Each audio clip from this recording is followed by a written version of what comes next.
Kitob do'st, aqlga nur, qalbga yordir. Shunday ekan, o'tkazilayotgan bunday kitob yarmarkalari jamiyatda kitobxonlik madaniyatini oshirish hamda aholining barcha qatlamini, asosan yosh avlodni kitob mutolaasiga o'rgatishga xizmat qiladi.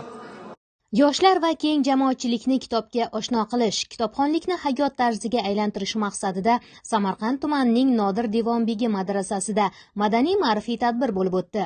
Tadbir avvalida so'zga chiqqanlar kitobning inson hayotidagi o'rni, oxirgi yillarda kitobxonlik madaniyatini oshirish borasidagi ishlar va kitobxonlar safining ortib borayotgani haqida to'xtalishdi. Darhaqiqat, kitob insonning eng yaqin do'sti, eng sodiq hamrohi, eng katta boyligi.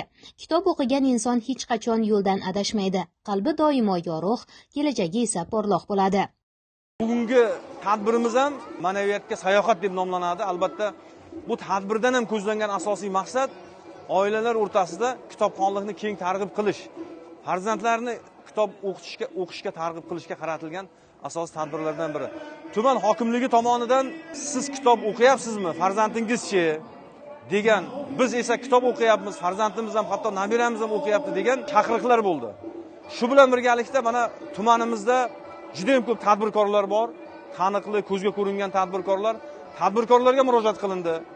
O'zi o'qigan, tahsil olgan, hozir farzandi o'qiyotgan yoki nabirasi ta'lim tarbiya olayotgan bog'cha yoki maktabga kitoblar to'plamini sovg'a qilish rejalashtirildi. Mana bugun Samarqand shahridan, o'zimizning tumandan o'sha ziyo tarqatish bilan, kitob tarqatish bilan shug'ullanayotgan tashkilotlar juda ko'p badiiy adabiyotlarni juda ko'p nusxada olib kelib, arzon narxda sotyapti, tarqatyapti.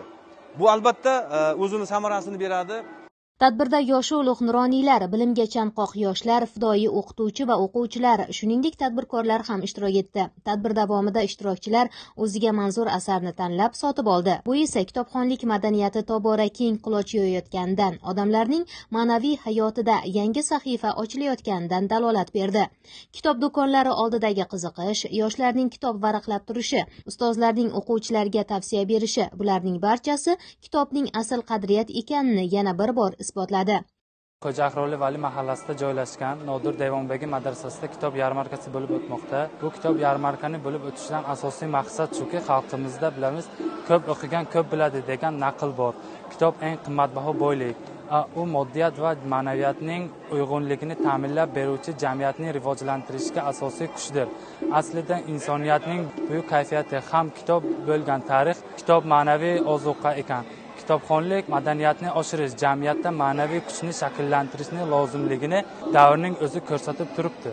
Tadbir davomida milliy kuy-qo'shiqlar ham ijro etildi. Kitob va qo'shiq uyg'unligida o'tgan ushbu tadbir nafaqat bayramona kayfiyat, balki kelajak uchun ishonch, ma'naviy yuksalish yo'lida kuchli bir turtki ham bo'lib xizmat qildi.